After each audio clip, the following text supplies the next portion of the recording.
Vous voulez mettre en vente votre propriété? Quels documents vous aurez besoin pour la mise en vente? Je vous donne tous les détails tout de suite.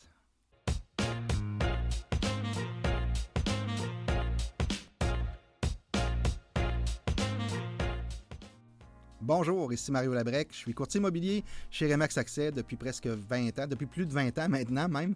Donc, je vous rappelle un petit peu qu'est-ce que ça prend comme paperasse au niveau mise en vente de la propriété. Souvent, les gens nous demandent qu'est-ce que j'ai besoin pour mettre en vente. Donc, c'est assez simple, c'est pas très compliqué ce qu'on a besoin. Il faut se rappeler quand vous avez acheté la propriété, si vous avez fait construire, bien, vous avez acheté le terrain, vous avez l'acte notarié qui a été fait à l'époque ou il y a longtemps ou il n'y a pas longtemps, peu importe.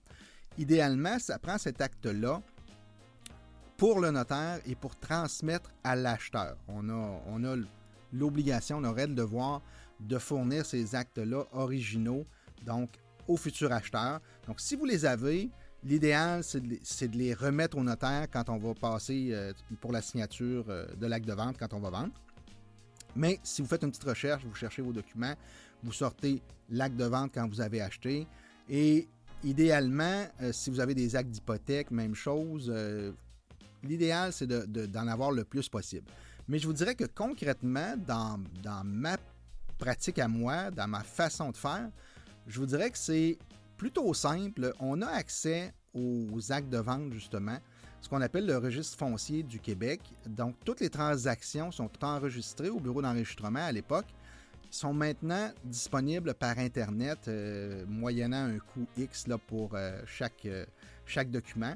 Mais de mon côté, dans l'équipe, nous, ce qu'on fait, c'est qu'on sort toujours ces documents-là, même avant la signature du contrat de courtage. Fait que quand on se présente chez vous, je vous dirais qu'on sait de qui vous l'avez acheté, on sait quand vous l'avez acheté, on a toutes ces informations-là qui sont complètement publiques d'ailleurs, et on sait s'il y a une hypothèque, on ne sait pas le solde de l'hypothèque, mais on sait s'il y a une hypothèque, avec quelle institution financière et tout ça. Donc, s'il y a des hypothèques légales, même chose, on les voit avant de se rendre chez vous pour être au fait de votre dossier, puis connaître le dossier même avant même d'arriver chez vous. Donc, ce que ça prend, idéalement, un certificat de localisation qui est à jour déjà. S'il n'est pas à jour, ça veut dire qu'il représente l'état actuel des lieux. Représenter l'état actuel des lieux, ça veut dire le bon numéro de lot, parce qu'il y a eu une réforme cadastrale il y a quelques années. Donc, ceux qui ont des certificats de localisation avec l'ancien numéro du lot de la propriété, bien, automatiquement, il n'est plus valide, tout simplement. On doit fournir un nouveau certificat de localisation avec le bon numéro de lot. Vous avez ajouté une piscine, une clôture, une bordure, des haies, toutes des choses qui ont besoin d'être localisées sur la propriété pour s'assurer que vous êtes dans vos limites, qu'on n'empiète pas chez les voisins et que les voisins n'empiètent pas chez vous. Le certificat de localisation ne sert pas juste à ça non plus. Il va aller vérifier auprès de la municipalité si la réglementation permet ce que vous avez sur le terrain, exemple. Si on est conforme avec la ville au niveau des installations, au niveau des bâtiments, est-ce qu'on a trop de bâtisses? Est-ce qu'on a fait ça dans les règles? Est-ce qu'on a demandé nos permis? C'est pas toujours vérifié les permis par l'arpenteur, mais des fois, c'est là qu'on va découvrir qu'il y a des problèmes. Exemple, il y a 3 cabanons, puis on a le droit juste à un. Bien, ça va être mentionné dans le certificat de localisation. Si les cabanons ont été faits avant la mise en place de la réglementation de la ville, ben ça va devenir un droit acquis, tout simplement. Mais ça va être mentionné normalement dans le certificat de localisation si on est conforme ou pas conforme. Maintenant, depuis quelques années, je vous dirais qu'il faut également identifier les pentes sur les terrains parce qu'il y a de la réglementation sur les constructions qui sont faites soit dans le bas d'une pente, dans le haut d'une pente. Il y a des choses à respecter. On va retrouver ça également dans le certificat de localisation. Est-ce qu'il y a des servitudes qui sont inscrites sur la propriété? Est-ce que le voisin a une servitude de vue chez vous parce qu'il a une fenêtre trop proche de la ligne? C'est des choses qu'on va retrouver dans le certificat de localisation. Donc, c'est pas juste un document... il y en a qui disent « Ah, c'est rien que pour payer, là, chez nous, puis c'est tout. » Mais en réalité, on veut savoir aussi si les voisins sont chez eux aussi, si on n'a pas d'empiètement de la part des voisins non plus. Donc, je vous dirais que moi, dans ma pratique, dans ma façon de faire, on a accès à peu près à tous les documents, sauf le certificat de localisation. Idéalement, le compte de taxe municipale, le compte de taxe scolaire, Si vous avez des taxes de secteur ou si vous êtes sur un chemin privé, il y a des montants qui sont facturés d'habitude pour l'entretien du chemin, l'été comme hiver. Donc, ces documents-là, ça nous les prendrait. Des fois, il y a des associations pour le chemin entre les résidents, puis les gens payent un montant par année pour l'entretien de ce chemin-là. Bien, idéalement, on veut avoir la copie de ça. On en a besoin pour donner la bonne information à l'acheteur pour pas qu'il y ait de surprise un petit peu plus tard, parce que dans le certificat de localisation, ça va ressortir aussi qu'on va être sur un chemin privé et non un chemin public. Donc, à partir de là, les gens vont poser des questions. On a besoin de cette information-là. C'est vraiment une information qui est importante pour les acheteurs. Donc, si vous avez fait des rénovations également, des réparations, la toiture, le changement du chauffe-eau, des réparations intérieures, les portes, les fenêtres, peu importe, c'est le fun d'avoir les factures, les copies de factures de ces travaux-là. Pourquoi? Bien, ça donne confiance premièrement à l'acheteur, ça donne la bonne information en quelle année ça a été fait, et s'il y a des garanties qui peuvent suivre l'acheteur, on va être au courant également, et ça donne un plus pour la propriété d'avoir le suivi complet de la propriété. Si vous êtes là depuis 25 ans, bien, ça vaut la peine de ressortir ces factures. Peut-être pas les premières, mais je vous dirais que si vous avez fait faire la toiture il y a 10 ans, bien, si vous avez la facture de il y a 10 ans, c'est une excellente chose pour notre acheteur, parce que des fois, les toitures sont garanties, mettons, 25-30 ans. Les détails sont généralement sur la facture. Fait que ça rassure notre monde, ça rassure notre acheteur, et ça va probablement rassurer aussi, s'il y a une inspection, l'inspecteur. L'inspecteur va avoir accès à ces documents-là également. Dans la déclaration du vendeur, on va en parler. Donc, on rappelle, compte de taxes municipales, compte de taxes scolaires, les factures de réparation, si vous en avez, si vous les avez, c'est une bonne chose.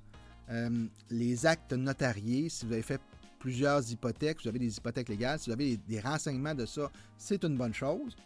Si on a une quittance, si on a payé notre hypothèque au complet, mais qu'on n'a pas fait enregistrer la quittance chez le notaire, c'est souvent le cas dans les résidences de 25-30 ans que vous êtes là présentement. Bien, vous avez fini de payer votre hypothèque, mais vous n'avez pas enregistré la quittance. Bien, il va falloir prévoir cette quittance-là quand on va vendre, soit la faire tout de suite ou attendre à la vente pour la faire en même temps qu'on va passer chez le notaire pour la vente. Bien, généralement, on va faire ça en même temps, je vous dirais, pour pas que ça retarde, parce que des fois, les quittances prennent du temps à être enregistrées au registre foncier et peuvent, comment je dirais bien ça, peuvent nuire à la transaction quand vient le temps de passer l'acte pour vendre. Donc, si c'est le même notaire qui fait les deux documents, c'est parfait, tout le monde va être content, il va demander le solde, il va se faire confirmer qu'il n'y a pas de solde, il va faire la quittance, il va l'enregistrer en même temps que la vente. Donc, on n'aura pas de problème à ce niveau-là. Donc, certificat de localisation qui est vraiment important. Si vous avez besoin d'informations là-dessus, gênez-vous pas, vous m'appelez, vous m'écrivez, on va être là pour vous répondre, pour vous aider. Mais les documents que ça prend, c'est simple comme ça. Et des fois, le plus dur qu'on va avoir à trouver, c'est souvent le certificat de localisation. Les gens sont pas sûrs, y en avait-tu un, y en avait-tu pas un. C'est sûr que si ça fait 25 ans que vous êtes là, c'est fort possible que de toute façon, ça en prenne un nouveau, mais c'est le fun quand même d'avoir l'ancien parce qu'on a les grandeurs de bâtiments. Les grandeurs, si vous avez un garage, on va avoir la grandeur du garage officiel. On va avoir toutes les bonnes informations à partir de là. Puis le nouveau certificat de localisation va venir confirmer que tout est dans l'ordre. Vous êtes chez vous, les voisins sont chez eux, il n'y a pas personne qui a des droits chez vous. Donc, c'est vraiment important pour pas que ça sorte juste avant de passer chez le notaire parce que l'acheteur pourrait carrément revirer de bord, ça dépend de la situation, là, mais il pourrait carrément virer de bord parce qu'il n'était pas au courant que le voisin avait le droit de regarder par sa fenêtre directement chez vous. Donc, c'est aussi niaiseux que ça, mais c'est important qu'il le sache parce que lui, peut-être qu'il voulait s'installer un spa de ce côté-là, puis qu'il n'aime pas ça, voir le voisin dans la fenêtre, le regarder dans le spa. Donc, c'est un exemple que je donne, mais vous comprenez que il faut essayer de connaître, de savoir les détails avant la mise en vente le plus possible et au pire, le plus tôt possible dans la transaction. Pas attendre d'avoir le certificat de localisation la veille d'aller chez le notaire, puis que le notaire ouvre ça, puis qu'il y a un bug, il y a un problème à régler. on va être obligé de retarder l'acte de vente, on va être obligé d'avertir l'acheteur. Il va peut-être pas aimer ça, son déménageur était déjà calé, lui il vend sa maison, il passait chez le notaire en même temps, il ne peut pas retarder, il est dans la rue. Vous voyez, ça escalade assez rapidement les problèmes quand on en a. Donc on est là pour prévenir ces problèmes-là. On est là pour vous dire qu'est-ce que ça prend pour se rendre chez le notaire, comment on va y arriver. On peut vous donner des références de noms des gens qui vont faire le certificat de localisation, par exemple. On peut vous donner des noms de notaires. On peut vous référer des gens qui vont vous aider à finaliser. Tantôt, j'ai fait une capsule concernant, qu'est-ce que ça fait, qu'est-ce que ça prend pour mettre en vente, qu'est-ce qu'on doit faire avant la mise en vente.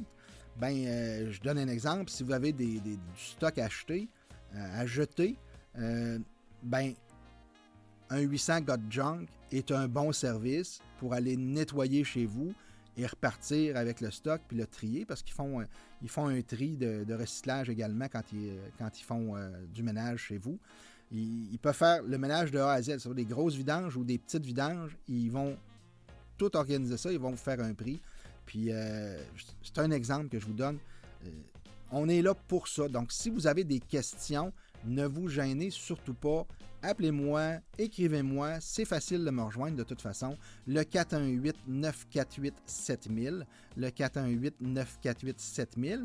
Le mariolabrec.com, même chose. Vous allez voir, on peut vous référer à peu près n'importe quelle personne dans le domaine de l'immobilier. On est attaché à plein de gens. On a des collaborateurs exceptionnels avec nous. Puis, ça fait partie du service que nous, on offre.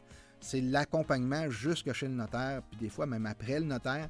Je vous donnerai des exemples dans d'autres capsules aussi. Mais vous devez tout simplement sortir la paperasse qui a rapport avec votre maison. Vous avez eu un problème, vous avez eu une réclamation d'assurance, il y a eu de l'eau qui est entrée dans le sous-sol. La réclamation d'assurance s'est réglée, ça a coûté 18 000 $. Vous avez ces documents-là, donnez-nous-les, ça va nous faire plaisir de les faire suivre au bon moment, au bon endroit. Donc, on ne donne pas ça à tout le monde, c'est pas public, mais c'est plutôt, on est au fait des problèmes qu'il y a eu sur la propriété, on est au fait des réparations qui ont été effectuées pour régler ces problèmes-là. Voici monsieur l'acheteur qui est prêt à faire une offre d'achat. Là. Il y a eu ça a coûté ça, les assurances sont payées et tout est réglé depuis ce temps-là. Ça fait 12 ans, on n'a jamais eu de problème, c'est arrivé une fois. C'est toutes des choses qu'on est là pour bien présenter, pour donner la bonne information, mais aussi de la donner, comme j'ai dit, au bon moment, au bon endroit. C'est notre job, ça fait partie de notre job. Des fois, on ne donne pas l'information au premier coup de téléphone. On va donner l'information en cours de route avec les clients avec qui on parle ou avec les clients qu'on rencontre. C'est vraiment particulier à chaque personne. Comment on le sent, comment on le file. Ça fait partie de notre job également de trier ces gens-là. Pour avoir le meilleur échantillonnage de clients possible, ça fait partie de ma job de trier ces gens-là et de poser les bonnes questions. Donc, si vous avez des questions vous-même au niveau de la paperasse que ça prend pour se mettre en vente la propriété, ne vous gênez surtout pas. Vous pouvez m'appeler le 418-948-7000. Le mariolabrec.com pour me rejoindre, c'est facile. Puis si vous avez des questions, des suggestions pour des vidéos, peu importe, gênez-vous pas, je suis là pour ça. Merci beaucoup. À la prochaine.